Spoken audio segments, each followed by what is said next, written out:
Well, Toronto Premier Doug Ford's policy protecting free speech on Ontario's campuses took effect on New Year's Day, and some Canadian professors are not happy. Let's take a look. So if you've been walking around with eyes and ears the past year, you probably know a little something about Lindsey Sheppard. Administrators at Wilfrid Laurier University in Toronto told the TA that her mere showing of a debate featuring Jordan Peterson could be considered threatening. Fortunately, Lindsey recorded the meeting and Wilfrid Laurier walked the accusation back. Now, shameless plug real quick. For all the students out there, always remember to record these kinds of things and then shoot them over to me using the form on campusunmasked.com. Anyways, back to Ontario. Ford ordered universities to post a free speech policy by January 1st. The two big points here are that the policies must ban obstruction or interference with the freedom of others to express their views, and contain a provision stipulating that speech that violates the law is not allowed.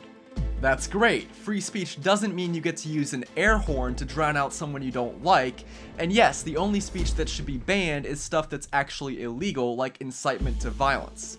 Ford is requiring that universities in Ontario submit an annual report each September, and there's this other little note here saying that if universities don't meet government requirements on free speech, or don't follow the policies they put in place, the ministry may respond with reductions to their operating grant funding, proportional to the severity of non-compliance.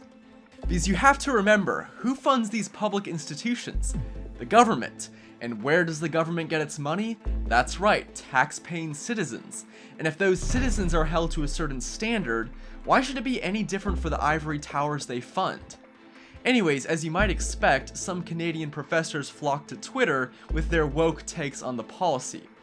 Acadia University lecturer Jeffrey Sachs screenshotted a passage from a Toronto Sun op-ed which claims that students report self-censoring and that high security fees dissuade controversial speakers from coming, and then goes on to slam colleges for allowing hate to take root on campus via the anti-Israel boycott, divest, sanction movement.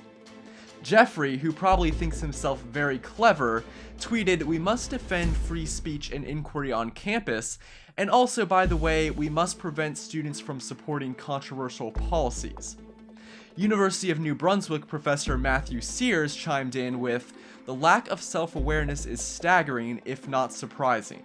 Now, of course, students should be allowed to criticize Israel, but unlike pro-Israel students, anti-Israel students are often found doing stuff like this.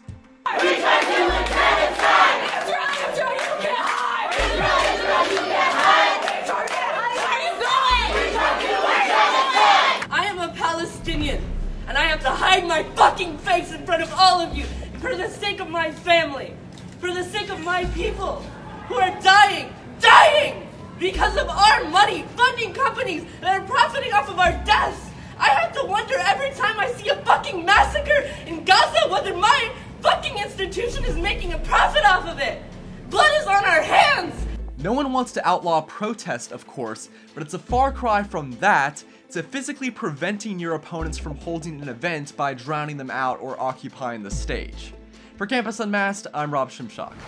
If you like this video and support our mission, please make sure to comment and subscribe. If something happens on your campus and you'd like us to investigate, send us details using the form on campusunmasked.com.